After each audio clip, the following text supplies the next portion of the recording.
Capítulo 3. Secretos de los esenios.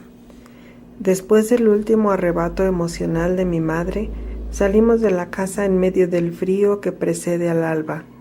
Aunque era casi la mitad de junio y ya habían pasado 3 semanas de mi 5º cumpleaños, yo tiritaba en mi túnica de algodón, así que la apreté fuertemente contra mí. Ni mi padre ni ninguno de los arios usaban un tocado, a menos que tuvieran que permanecer mucho tiempo bajo el sol caliente del desierto sin sombra. El vigorizante viento nocturno tocaba nuestros cabellos y penetró por los míos con dedos quejumbrosos, como si el aire mismo llorara con mi madre. Esa juventud se había ido tan pronto. Rápidamente caminamos a lo largo de la calle Nazar, que iba de mi casa al gran portón en el lado oriental del complejo de los esenios, pero el silencio de la aldea iluminada por la luz del cielo se convirtió en un bullicio de actividad productiva y sonido cuando pasamos junto al vigilante permanente de la puerta enorme y entramos al complejo. Aquí todo era un bullicio, aunque faltaban como 3 horas para el alba. Muchos grupos o pelotones de hombres se movían en varias direcciones, pero se notaba un diseño maestro en todo lo que hacían. Cada escuadrón de 12 hombres tenía un líder que parecía dirigir y también ayudar a ejecutar el trabajo. Algunos escuadrones estaban ocupados barriendo el mismo camino en el cual nos movíamos dentro del complejo. Otros se movían con rapidez portando canastas con pan fresco o frutas. Hasta unos cuantos escuadrones estaban ocupados haciendo ejercicios, ya fuera agachándose, poniéndose en cuclillas, brincando o practicando el ejercicio favorito, arrojándose boca abajo al piso y luego levantándose 12 veces, apoyándose únicamente en los dedos de los pies y las manos. Todo se hacía dentro del más agradable ritmo. Cada movimiento era acompañado por el sonido de las palabras o de un canto rítmico. Los que barrían las calles cantaban rítmicamente en arameo, hebreo, griego, latín e incluso egipcio, uno tras otro. O recitaban el alfabeto de cada idioma, uno tras otro. Cada hombre le contestaba al líder con fervor, y sentí que se esforzaban por expresar con exactitud una armonía de movimiento y sonido. Y todo se repetía con una voz agradable, sonora y dinámica. Cada letra o número se repetía con un timbre y resonancia de tono prolongado que creaba un hilo de sonido viviente. Cada hombre parecía esforzarse por hacer que su voz fuera más perfecta que la de los otros. Un escuadrón caminó a nuestro lado y en 5 idiomas repetían: Bendito, oh, bendito es el Señor, el Dios de compasión y todo amor, quien me ha dado conocimiento de la verdad y sabiduría para expresar sus milagros, sin restricción de día y de noche. Bendito, oh, bendito es el Señor, por cuyas cargas suspiro y en cuya bondad confío, en el cual como roca viviente mi fe se apoya en la verdad. Ahora que conozco su verdad, ahora que miro su gloria y tengo inteligencia para comprenderlas, siempre hablaré de sus milagros, sin restricción, de día y de noche.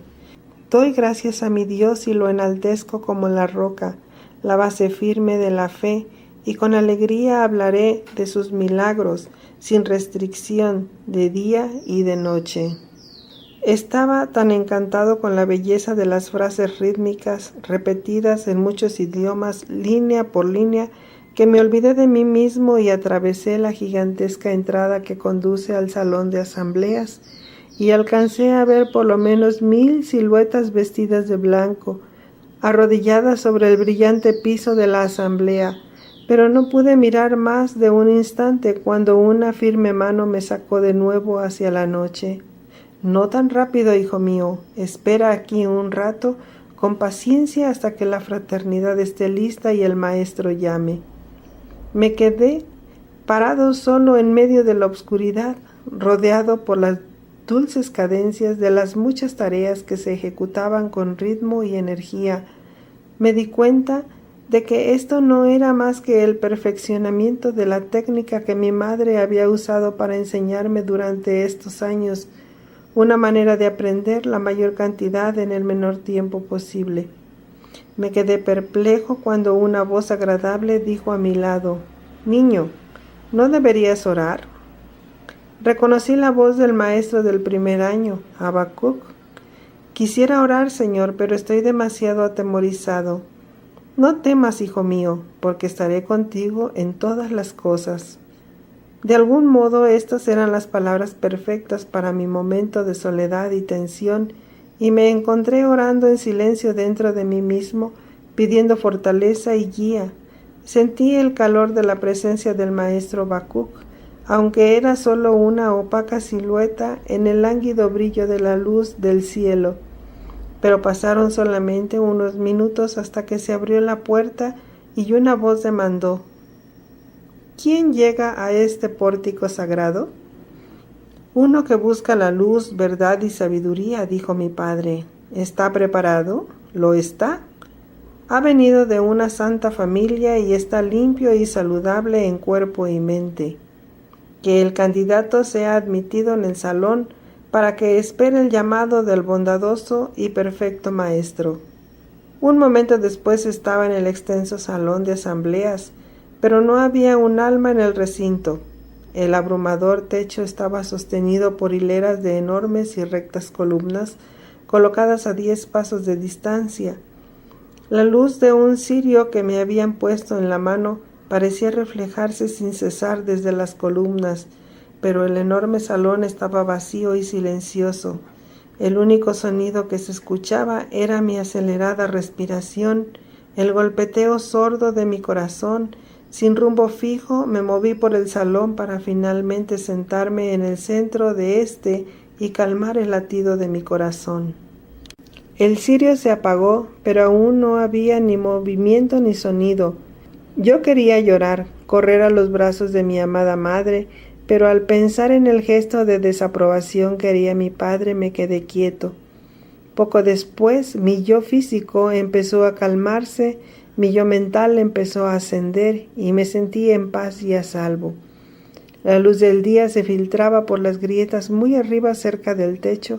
Estas estaban cubiertas por pantallas hechas de vejiga de cabra traslúcida y permitían la entrada de luz, pero protegían del polvo y del viento.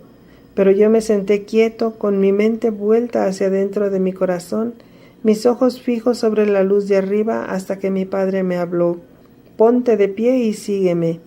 Lo busqué, pero mis ojos estaban cegados por la luz y no lo pude ver en el oscuro interior del salón, pero me moví rápidamente para seguir el sonido de su voz y mi confianza era completa.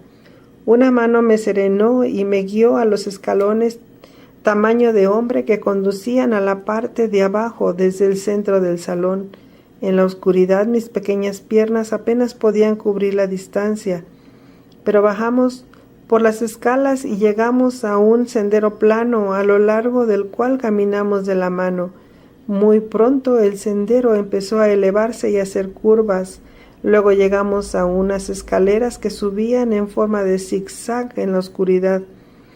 Cuando me pareció que mis piernas ya no daban más, llegamos a un área nivelada. Dimos 40 pasos y con fuerza me indicaron que debía arrodillarme. Para mi sorpresa, mis rodillas no cayeron sobre el piso descubierto, sino sobre un cojín. Por la fragancia que nos rodeaba y la absoluta oscuridad sabía que estábamos dentro de recintos de arcilla o en una cueva larga. El aire estaba tan quieto como nunca antes bajo el cielo estrellado. Había esa oscuridad picante que se encuentra incluso en cuevas secas debajo de la superficie. Antes de que pudiera orientarme, una voz profunda preguntó desde la oscuridad: ¿Quién se presenta a sí mismo ante la fraternidad? El candidato que permanecerá anónimo si no pasa el examen.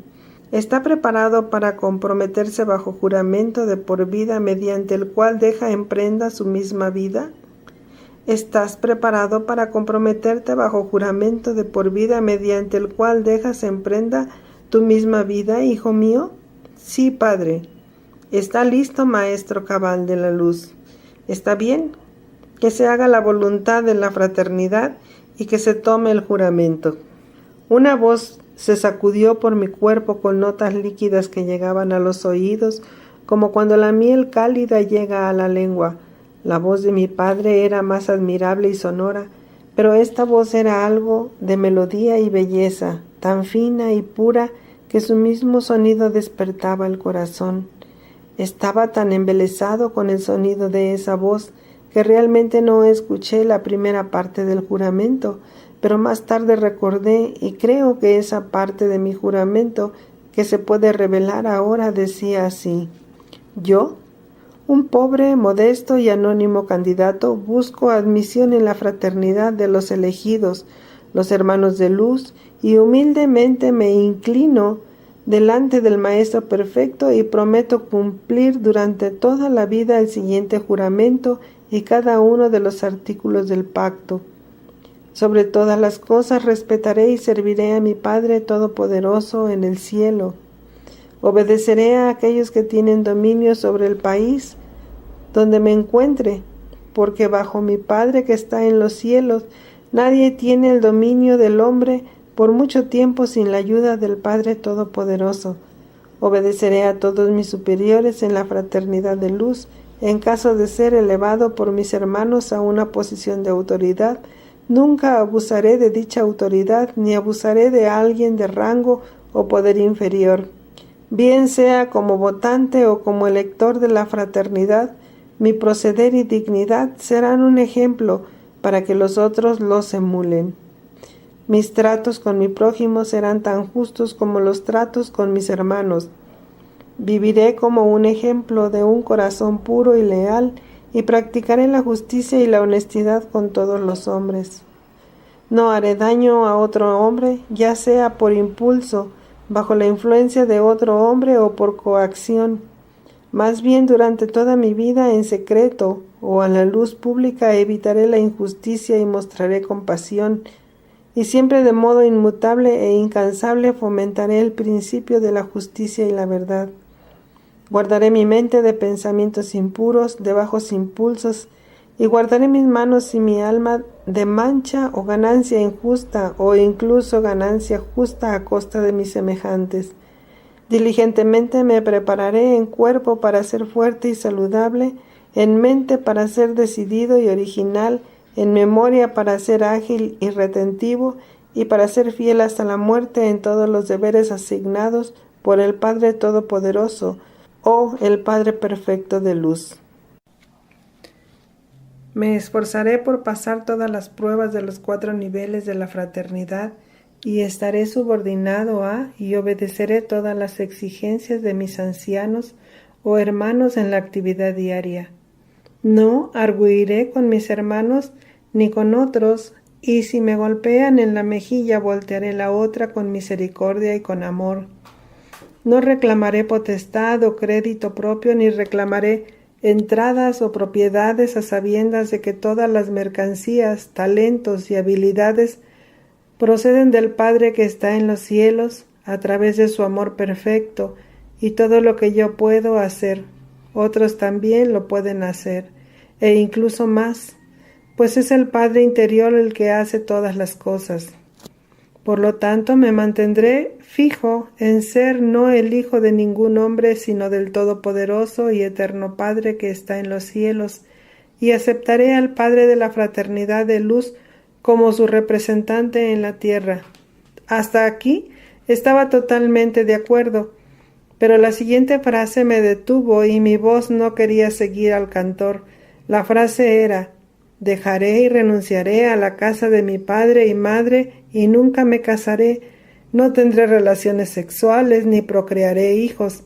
Me marcharé y renunciaré a la casa de mi padre y madre y nunca me casaré.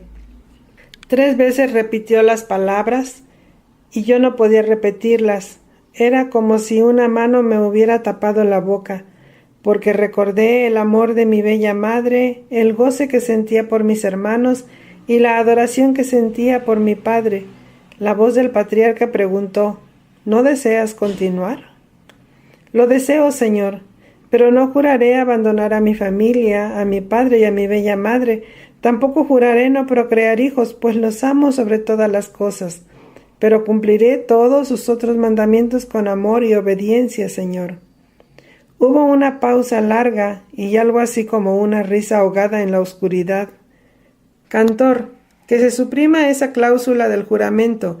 Si ningún hermano lo objeta, de todos modos, en esta coyuntura tiene poca validez. Creí oír un murmullo de risas, un suspiro de risa ahogada de muchos hombres, pero la hermosa voz continuó con el juramento.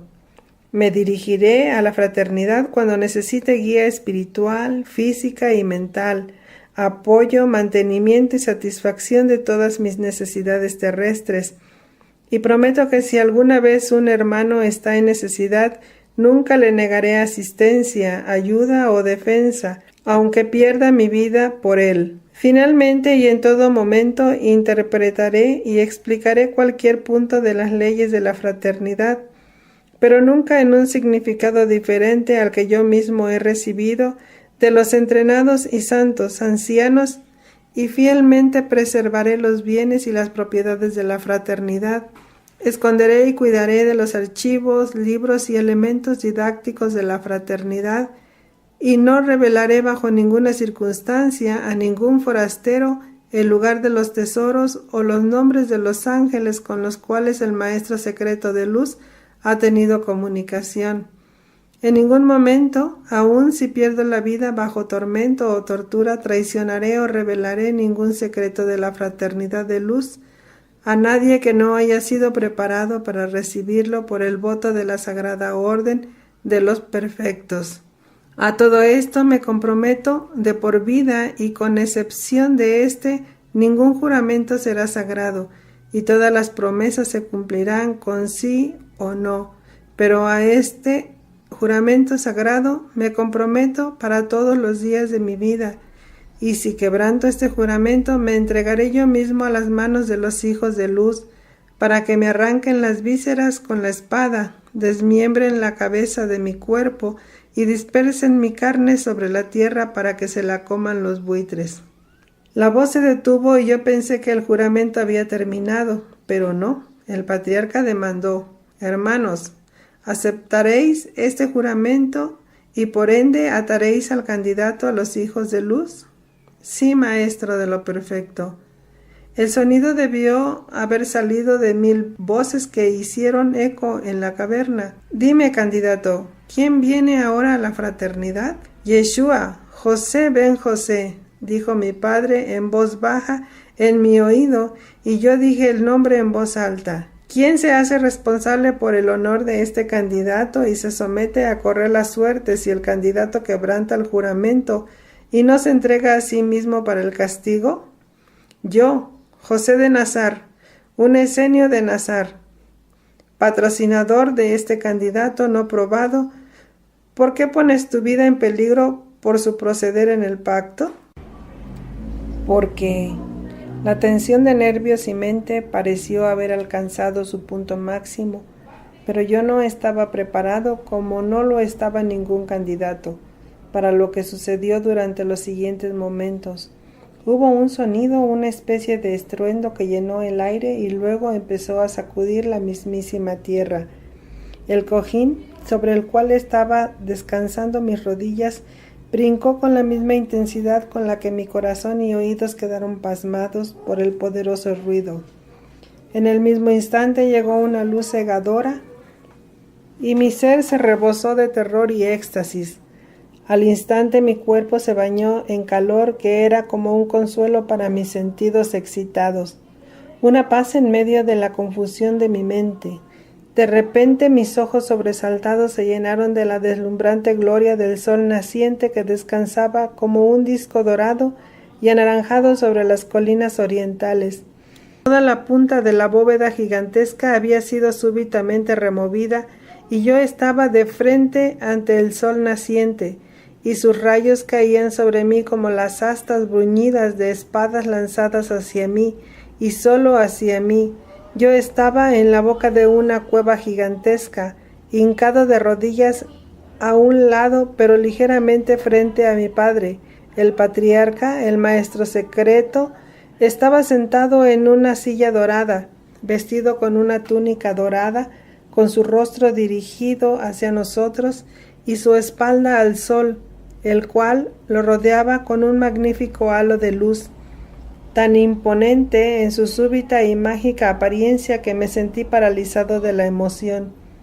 Pero la tensión se incrementó aún más, como si la palabra que mi padre había empezado a expresar hubiera sido la señal. 1000 hermosas voces continuaron al mismo tiempo. Este es mi muy amado hijo con el cual estoy muy complacido. Un instante después 1000 voces hablaron en la oscuridad desde los lugares más remotos en la cueva.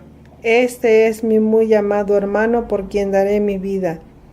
Dentro de la cueva a mi alrededor, hasta donde la luz me permitía ver, había filas y escuadrones de siluetas vestidas de blanco, cada uno de rodillas, cruzando la mano derecha sobre el pecho con la palma sobre el corazón, y la emoción se elevó como un águila a la luz del sol.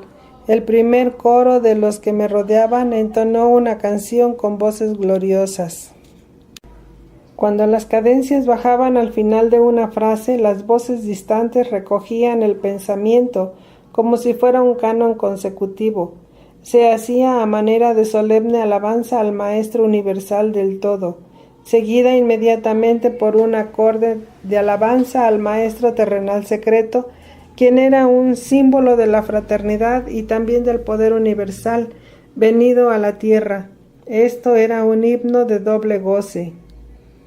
Oh Padre que estás en los cielos, oh Padre que estás en la tierra, altamente reverenciado es tu nombre, venerado es tu santo nombre, tu sagrado reino está aquí, el sagrado reino es tuyo, y que se haga tu voluntad ahora, y que se haga la elevada voluntad del Padre, en la tierra así como en el cielo, en la tierra así como en el cielo. Danos hoy nuestro pan de cada día. Danos hoy nuestra comida de amor, y perdónanos nuestras ofensas, y perdona nuestras ofensas, así como nosotros perdonamos a los que nos ofenden. Así como perdonamos a los hermanos que nos ofenden, porque grande es tu reino, porque grande es tu poder, eterna es tu gloria, y somos tus hijos, por siempre y para siempre. Amén. Y te amamos para siempre. Amén. Verdaderamente os digo que el sonido era algo de conmovedora belleza, y así como el simbolismo del sol era un representante celestial del Padre Universal, el Maestro Secreto era el representante terrenal y era en sí mismo como un poema. El momento era de tal belleza y de un poder tan trascendente que me sentí transportado a otra dimensión de gozo. Todo el amor personal y la devoción que había sentido por mi familia se convirtió en una devoción y un amor universal derramado sobre estos hermanos. De mí salía amor por cada uno de ellos, no como un amor personal, sino como un amor impersonal que era infinito, y pensé que seguramente había alcanzado las máximas cumbres posibles de goce, pero vendría aún más en otras ceremonias y otras iniciaciones. A partir de ese momento, cada momento con los esenios estaba dedicado a mejorar las cualidades físicas, mentales y morales de mi ser. No se malgastaba ni un momento, no obstante no existía la sensación de prisa. Una vez terminado el ritmo del juramento me advirtieron que los esenios esperaban progreso constante en todos los niveles del comportamiento humano y me ordenaron presentarme ante el maestro Habacuc para que me diera dirección e instrucciones en idiomas, números, ciencia y conducta. Ante el maestro Orenab, el de la voz dorada, debería presentarme para orientación en voz, música, discurso y ritmo. Ante mi padre, el maestro José, maestro de maestros, debería presentarme para instrucción en historia y religión de los judíos, y también para historia e instrucción religiosa sagrada de los hermanos de luz. Entonces nos pusimos de pie y regresamos en escuadrones de 12 con un líder hacia el salón de asambleas, Me di cuenta de que habíamos pasado por debajo de la tierra a lo largo de todo Nazar y subimos por un túnel dentro de la colina que daba al valle oriental y luego pasamos a una enorme cueva natural que hubiera tenido capacidad para todas las casas de la preciosa ladera. Luego descubrí la magia de cómo se sacudió la tierra y de la súbita entrada del sol. Esto se lograba al dejar caer una pared de rocas desde la boca de la cueva hacia el borde de la cueva que estaba debajo de la anterior. Más tarde llevamos las rocas por una cuesta y las colocamos en su lugar para la siguiente iniciación, y este trabajo se hacía cantando, contando y declamando en muchos idiomas. Decían que era un ejercicio que mejoraría nuestra fortaleza, especialmente en la espalda y en las piernas. Aún en el primer día no me permitieron pasar por alto el ejercicio y me dieron rocas para llevar por la dura cuesta, que eran muy pesadas, pero nunca superiores a mi fortaleza. Cuando el sol estaba bien pasado de la línea central del día, escuchamos los tonos plateados de la campana que nos llamó para el almuerzo, al que llamaban el festejo del amor. Todos empezamos a reunirnos hacia el salón de asambleas, pero pasando por una estructura techada que no tenía bordes. Aquí entrábamos, nos quitábamos la ropa y caminábamos por el edificio con una bragueta por delante y por detrás como única prenda de vestir, atada a la cintura por medio de una cuerda. Al otro extremo del edificio llegamos a un estanque que los novicios mantenían lleno, quienes corrían desde el arroyo que estaba a 100 yardas y traían 2 baldes de agua. Como el estanque era más alto que la cabeza de un hombre, ellos tenían que subir por una escalera antes de vaciar sus baldes, y luego regresaban deprisa hacia el arroyo. Tomábamos un baño rápido y seguíamos hasta nuestro perchero y toalla, donde nos secábamos y luego nos poníamos nuestras túnicas blancas. Luego nos reuníamos en escuadrones para entrar al salón de asambleas. Pero en aquel primer día todavía no me había ganado el privilegio de bañarme o comer con los hermanos. Ambas cosas eran consideradas algo sagrado. En verdad, mi primer festejo del amor fue en sí mismo una lección, como lo fue todo lo demás dentro del complejo. El día de mi primera comida me llevaron a una mesa en una esquina lejana a la derecha del maestro secreto, pero bien lejos en la esquina. 2 de los hermanos que ya se habían sentado a la mesa antes de que yo llegara se levantaron y se fueron. Me dejaron completamente solo. No podía ver a mi padre sin estirarme y no podía ver a los hermanos. El maestro Habacuc escasamente dijo: «Siéntate ahí, mantén la cabeza inclinada, no comas hasta que el maestro de luz te hable y te diga que puedes comer. Siéntate quieto». Me senté a la solitaria mesa y como la mesa era algo baja y el banco alto, muy rápidamente mis piernas se durmieron y yo quería retorcerme. Me senté quieto mientras leía largos pasajes del manual de obediencia en arameo, griego y latín. Antes de que terminara la lectura ya había memorizado el pasaje y rezaba así: «Cada persona que desee unirse a la comunidad de los electos debe comprometerse a respetar al Padre y a sus prójimos, a vivir de acuerdo con las reglas de la comunidad, a buscar al Padre con diligencia, a hacer lo que es bueno y digno delante del Padre y de acuerdo con lo que Él ha ordenado a través de Moisés y los profetas, que son sus servidores, a alejarse de la maldad y a aferrarse a la bondad, a actuar fiel, virtuosa y justamente, a no caminar en la terquedad, con culpabilidad en el corazón, lascivia en los ojos o haciendo algo malo en pensamiento o en obra, a traer al vínculo de amor mutuo a todos aquellos que han mostrado su habilidad y disponibilidad para cumplir los estatutos de la fraternidad perfecta de Dios».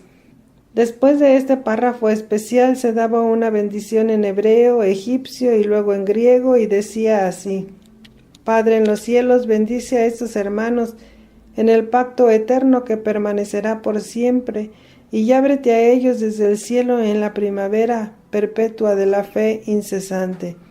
Favorécelos con toda clase de bendiciones y ponlos al tanto de ese conocimiento sagrado que posee el Ser Santo. Bendícelos con primavera perpetua y no te abstengas de aquellos que están sedientos de las aguas vivientes de la verdad y la justicia. Bendícelos y guárdalos de todo mal y destruye el frenesí de los condenados. Bendícelos y guárdalos de todo espíritu corruptor. Favorécelos con la salvación y haz que se deleiten en la abundancia de la paz. Favorécelos con el Espíritu Santo y con apacible bondad y comprensión y consérvalos en verdad, salud y el pacto eterno. Bendícelos con agudeza de ingenio en cuanto a la verdad eterna y otorga paz entre los hombres, incluso a su prole para siempre. Cuando estas bendiciones se repitieron muchas veces en 3 lenguas, yo ya las había memorizado, pero no estaba listo para la ofensa de orgullo y hambre que prosiguió, pues novicios vestidos con ropas azules, que eran la ropa de trabajo, entraron al salón en escuadrones llevando oloroso pan fresco, jarras de deliciosas legumbres, cordero y también fruta recién cocinada. También colocaron frente a mí un manojo de uvas maduras y cada una de ellas me tentaba como un ojo amistoso. El aroma era casi irresistible, así como el hambre que sentía, de modo que me sentía agraviado de que me hubieran ordenado no comer hasta recibir la orden. Miré alrededor por debajo de mis pestañas y sentí mucha más rabia porque nadie me estaba mirando, ni les importaba si desobedecía. Mi pequeño corazón se rebeló y mi estómago empezó a rugir su resentimiento por el tratamiento que le daban. ¿No era la orden tonta? ¿Por qué se dio una orden tan absurda? No podía haber ninguna razón para no comer. Todo el mundo estaba comiendo. Mi hambre y mi rebelión aumentaron hasta que pensé en dejar el banco y correr a casa a los brazos de mi hermosa madre. Podía explicarle que era una tontería morirse de hambre cuando la comida estaba ahí sobre la mesa y las uvas casi le llegaban a uno a la boca. Entonces decidí que me quedaría, pero ni probaría su comida fría, y ante mis ojos la comida caliente, las verduras y el cordero empezaron a verse fríos, cubiertos con esa capa de grasa que solo es común a los platos de cordero. Sin que le importara mi rebelde compasión de mí mismo, la fraternidad seguía comiendo en silencio o con un mínimo de conversación. Durante toda la comida, uno de los hermanos de pie al extremo del salón leía del Torá en hebreo y griego. También empezó a leer en latín, cuando el maestro perfecto alzó su mano. «Hermanos, ¿terminaron todos? Entonces que se sepa que el hijo de José ha pasado su primera prueba de obediencia. José, ben José, ya puedes comer». No me atrevía a levantar la cabeza, pues en mis ojos había enormes lágrimas de autocompasión y me molestaba que mi comida buena y caliente se hubiera enfriado. Fingí rezar mis oraciones personales mientras apretaba las lágrimas debajo de mis párpados, pero luego me di cuenta de que realmente estaba orando en mi corazón, pidiendo fuerza y energía para aprender a sanar. Escuché un ligero chasquido y vi a un joven novicio que llevaba mi plato de comida. No pude hablar, pero poco después me colocaron un plato de comida más grande y bien caliente. Entonces procedí a comer con voluntad y con gran gozo dentro de mi corazón, pues había notado que mi padre se había medio levantado para mirar a lo largo del salón. Para mi humillación, sabía por la expresión de sus ojos y por el más leve gesto que estaba muy complacido conmigo. Comí fijamente, mientras los hermanos repitieron una serie de oraciones, a las que no presté atención ni memoricé, pero rápidamente mi pequeño estómago estaba lleno y las duras pruebas del día parecían de nuevo soportables. Cuando terminé mi comida, finalizaron las oraciones y el maestro secreto dijo, con humildad, que cada hombre lleve el plato del hermano que está a su derecha al fregadero y que lo lave bien. Resultó que el maestro perfecto vino a mi mesa, tomó mi plato y lo llevó al fregadero. Señor, yo debería de llevar el suyo. No, hijo, esta es nuestra lección de humildad, porque ni siquiera el Señor de los hermanos de luz está por encima de su deber con la orden, o por encima de la más humilde de las tareas. Recuerda eso. Cada movimiento se utilizaba para entrenar el cuerpo, la mente, el corazón, la moral o el espíritu de la fraternidad. Cuán rápida y sencillamente enseñaban. Me habían enseñado la necesidad de obedecer sin discusión o justificación de la autoridad. Me habían inculcado la perseverancia a pesar del deseo personal o la dificultad. Y me habían enseñado la verdadera humildad y el servicio, todo en una sola comida. Y mi instrucción no había comenzado todavía, o ciertamente había empezado ya. ¿Cómo podía uno decir cuando comenzaba su instrucción oficial en la fraternidad de la perfección? Cada asignación, deber, detalle o acto podía ser y generalmente tenía como fin entrenar a alguien desde el principio. La instrucción no paraba hasta que uno se ponía en contacto con el mismo maestro secreto, y a veces él parecía ser el propósito de toda instrucción y esfuerzo, porque el método de precepto y ejemplo se empleaba a cabalidad, pero se pasaba mucho tiempo bajo trabajo personal, como escritura, composición, monogramas y arte. Ningún concepto era demasiado insignificante o serio para el uso intencional de la fraternidad. Cada semana se esperaba que cada hombre de un escuadrón expusiera un resumen de lo que había aprendido esa semana. Y Dios socorra al que pasase por alto la implicación y el valor espiritual de algunos de los ejercicios físicos. Fui asignado a un escuadrón de hombres nuevos, y nuestros primeros deberes fueron barrer cada centímetro de la calle del complejo, y debíamos hacerlo diariamente. Lo hacíamos mientras cantábamos con ritmo nuestro alfabeto. Contábamos hasta 1000 y hacíamos sumas mentales, o repetíamos máximas famosas en cualquiera de los 5 idiomas, todo ello según la orden de nuestro líder. Nuestro líder era un hombre del desierto, Ismaúl, un hombre ancho y de media estatura como lo era yo, pero su piel era oscura y sus ojos castaños.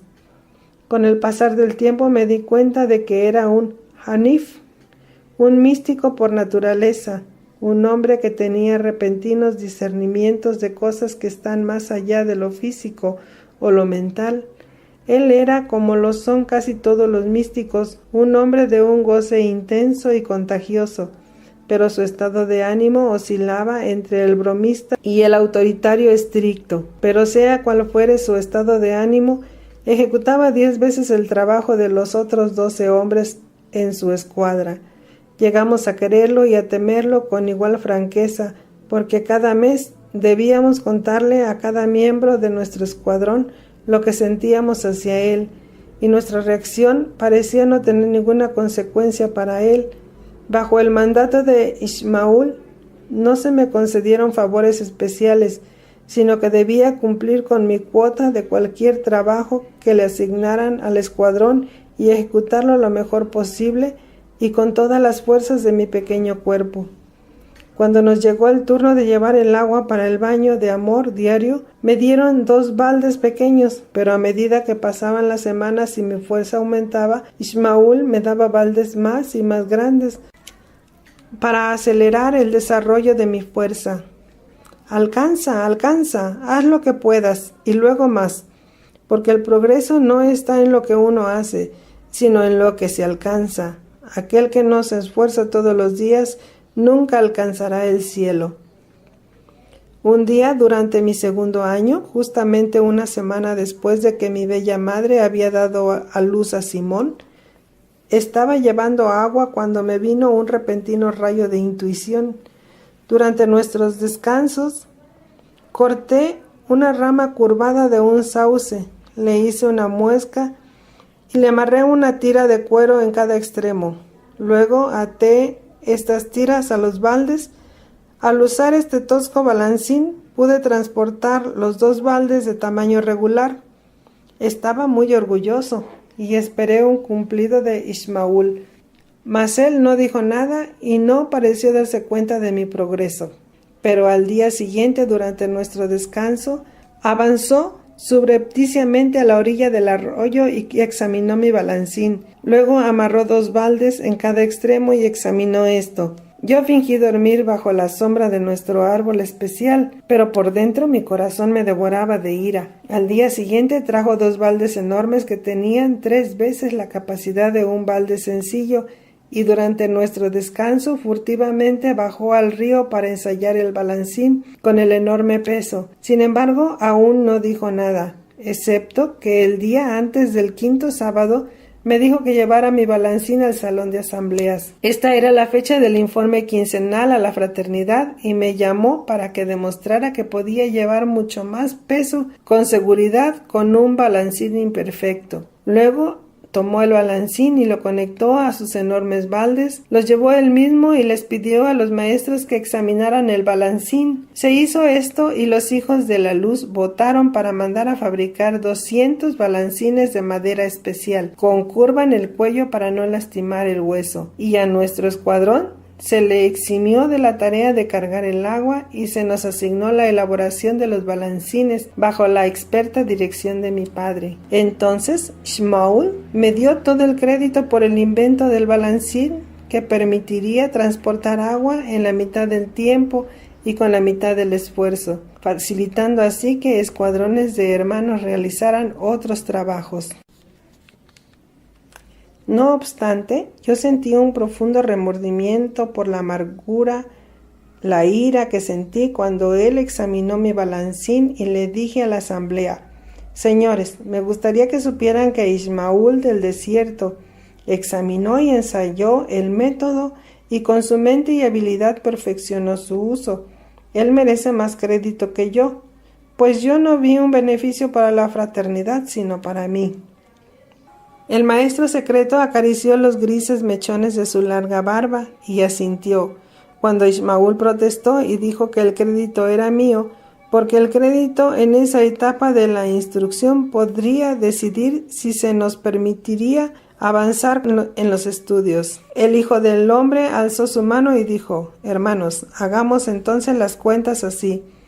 Daremos a Ben José el derecho que es suyo y a Ismaúl el que es suyo. De este modo, la Santa Orden del Padre no entrará en pugna. El trabajo era largo, pero no era realmente duro y los estudios eran fáciles. Bueno, todos los estudios con excepción de escritura y composición, nunca pude calcular con gran facilidad y belleza, y era como si no pudiera hablar cuando trataba de escribir mis pensamientos. Tuve que esforzarme mucho, pero en 2 años había dominado todo el aprendizaje de 4 años y aún más. Por esto no merezco crédito. Mi padre y mi madre me habían enseñado muy bien, y el Padre de los cielos me dotó de una mente que era ágil y de una memoria que era tan prodigiosa como precisa. Esta era la admiración de mis superiores. Una vez me llamaron para una extraña emergencia. Era una costumbre de la fraternidad pagar todas sus deudas a los otros complejos por concepto de alojamiento, comida, materiales y otras cosas una vez al año. Este año me habían asignado a las tiendas y al maestro de contabilidad para que aprendiera esos oficios. Había visto el rollo sobre el cual se hacían todas nuestras cuentas antes de que lo enviaran a nuestro tenedor de rollos, Varadas de Hebrón, y a los otros complejos en lugares tales como Betania y el Monte Carmelo. Nuestro hermano murió por las garras de un león en el desierto de Samaria y el rollo fue destruido por sus garras y dientes. Me preguntaron que si podía recordar los artículos exactos que había en el rollo y todas las columnas. Medité sobre esto durante 1 hora y luego, en un frenesí de urgencia, reconstruí el rollo con exactitud. las cantidades que figuraban en cada columna y con precisión recordé si las cantidades se debían en moneda judía o romana. Esto era de suma importancia, puesto que si recibíamos moneda romana o si alguien lo demandaba, estábamos obligados por ley romana a pagar en moneda romana. También estaba en juego nuestra creencia de que la fraternidad debe exigir y ser cuidadoso en el cumplimiento de cualquier requisito legal para que no le sobreviniera ninguna crítica a nuestras acciones. Las leyes judías exigen que todos asistan a la sinagoga local del Templo de Jerusalén el sábado y en ciertos días de fiestas religiosas. Nuestra fraternidad era demasiado meticulosa en cuanto a la asistencia. Aunque no pertenecíamos esencialmente a la fe judía, como algunos de los otros complejos, algunos de ellos particularmente cerca del extremo noroeste del Mar Muerto eran completamente judíos. Además, la instrucción religiosa de la fe judía que recibíamos en el complejo era mucho más intensiva que la que se recibía aún en la sinagoga. De hecho, una de las pruebas para aquellos que aspiraban a ser maestros o instructores de la fraternidad se basaba en nuestro dicho: aquel que pueda enseñar a los instructores de otros, puede enseñar a los más inferiores de nuestros hermanos. Para que a uno le permitieran empezar en el grado más inferior de instructor en nuestro complejo, se exigía que sutilmente, pero con eficacia, se le enseñara al sumo sacerdote en el templo de Jerusalén.